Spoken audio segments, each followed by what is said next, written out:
Okay, real talk. Raise your hand if you've ever opened YouTube to watch a how to be productive video and then spend the next 3 hours watching random reels instead. Yeah, me too. Every single time. So here's the thing. Everyone talks about discipline like it's this superpower that some people are just born with. Like someone wakes up at 5 a.m. and meditates, and we're sitting here hitting snooze 17 times thinking, यार मुझसे तो कुछ नहीं होगा. But what if I told you that's not how discipline works at all? What if I told you that people you think are naturally disciplined, they're not fighting their laziness.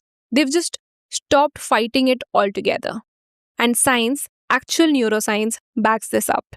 Stick with me for the next few minutes because by the end of this video, you're not going to feel motivated. You're going to feel something better than motivated. You're going to have a system.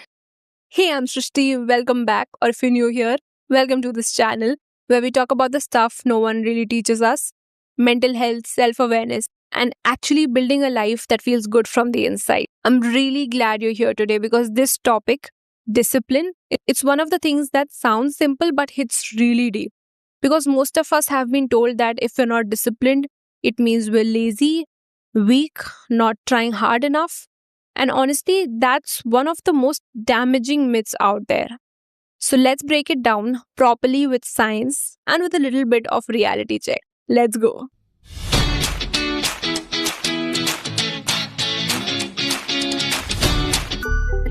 Let's start with what most people get completely wrong.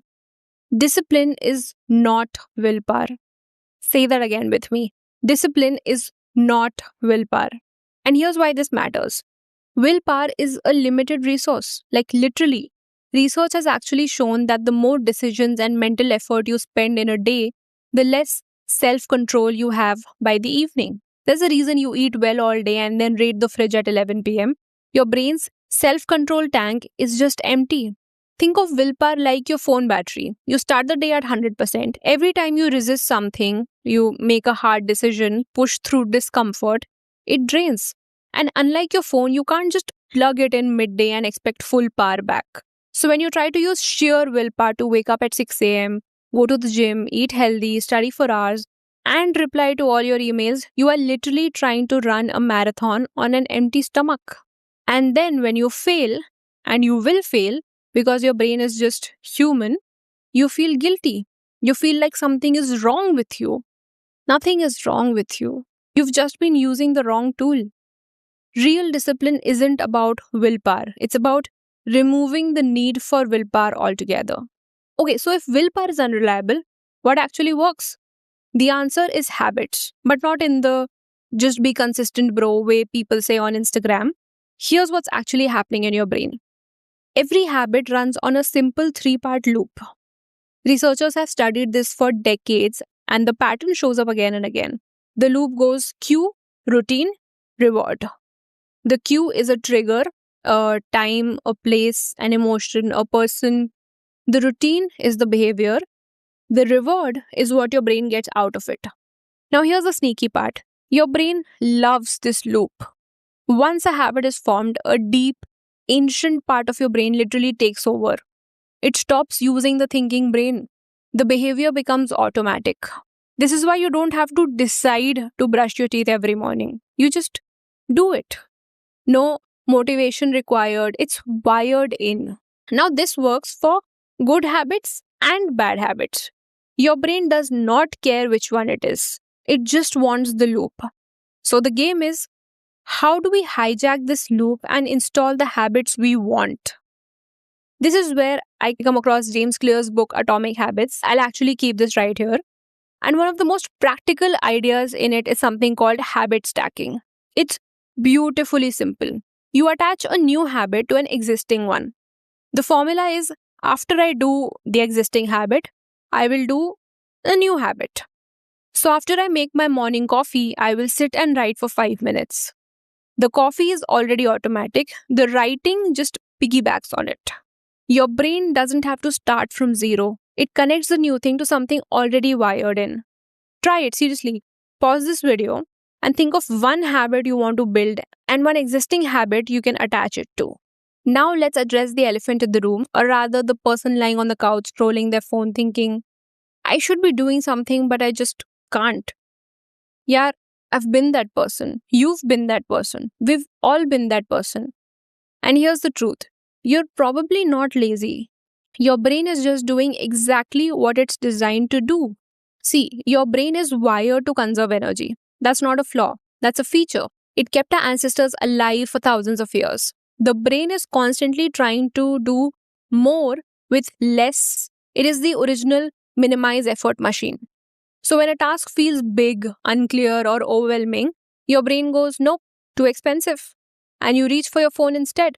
Because scrolling requires almost zero effort. It's the path of least resistance. Research in behavioral science has shown that the biggest barrier to doing something isn't motivation, it's the energy required to start. So, what's the solution? Make starting stupid easy, like embarrassingly easy. You want to start meditating? Don't commit to 20 minutes. Commit to one breath, one conscious breath after you wake up. That's it. It sounds almost insulting, right?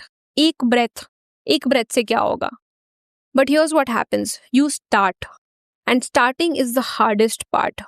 Because once you begin, your brain actually kicks in and wants to keep going. Studies have found that our minds are genuinely uncomfortable with leaving things incomplete. So once the task is started, there's this natural pull to see it through. It's like when you start watching just one episode and suddenly it's 2 a.m. Same brain, different habit.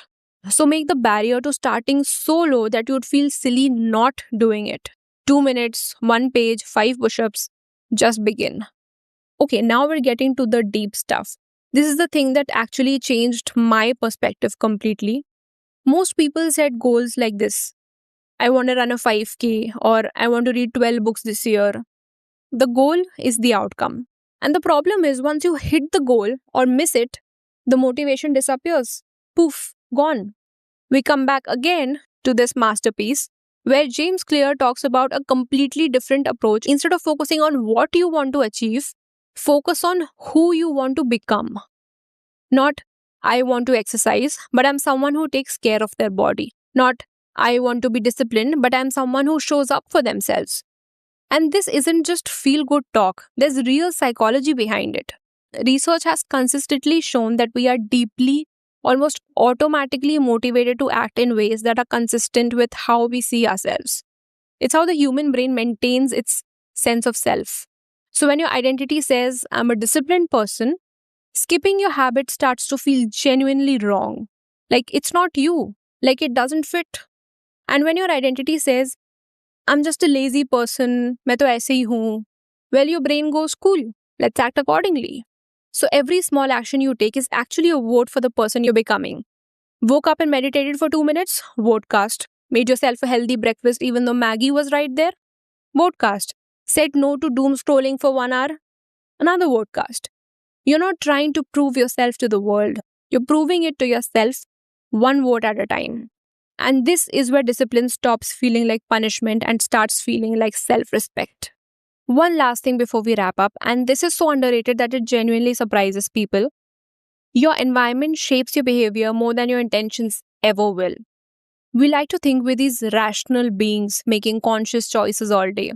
But research shows that a huge chunk of our behavior is just a reaction to whatever is around us. You don't eat chips because you're weak. You eat chips because they're on the counter. You don't scroll your phone because you have no self-control. You scroll because the phone is within arm's reach. सोचना नहीं पड़ता है. It just happens. So here's the flip side. Design your environment for the person you want to be.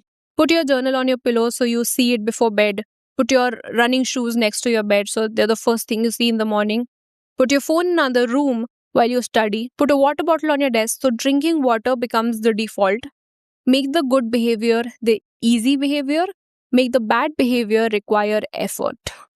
Hospitals actually use this principle when designing how doctors see patient information, making the right medical decision the most obvious, easiest option. If it works in high-stakes environments like that, it will definitely work in your bedroom. So let's bring it all together. Discipline is not about grinding through pain or sheer willpower. Science is very clear. Willpower depletes. It's not a personality trait, it's a resource. And you've been trying to build a house using a tool that runs out of battery. Real discipline is built on habits. Tiny, consistent loops that your brain eventually runs on autopilot. It's built on making starting so easy that your brain has no excuse. It's built on an identity shift from I should do this to this is who I am. And it's built on an environment that makes the right choice the obvious choice. You are not broken. You are not lazy. You are a human being with a brain that was designed thousands of years ago to survive, not to write reports or wake up at 5 a.m. But you also have something incredible, the awareness to rewire that brain, to work with it instead of against it. So start today, not Monday, not after your next coffee. Now. Pick one habit, make it tiny, stack it on something you already do, and cast your first vote for the person you're becoming.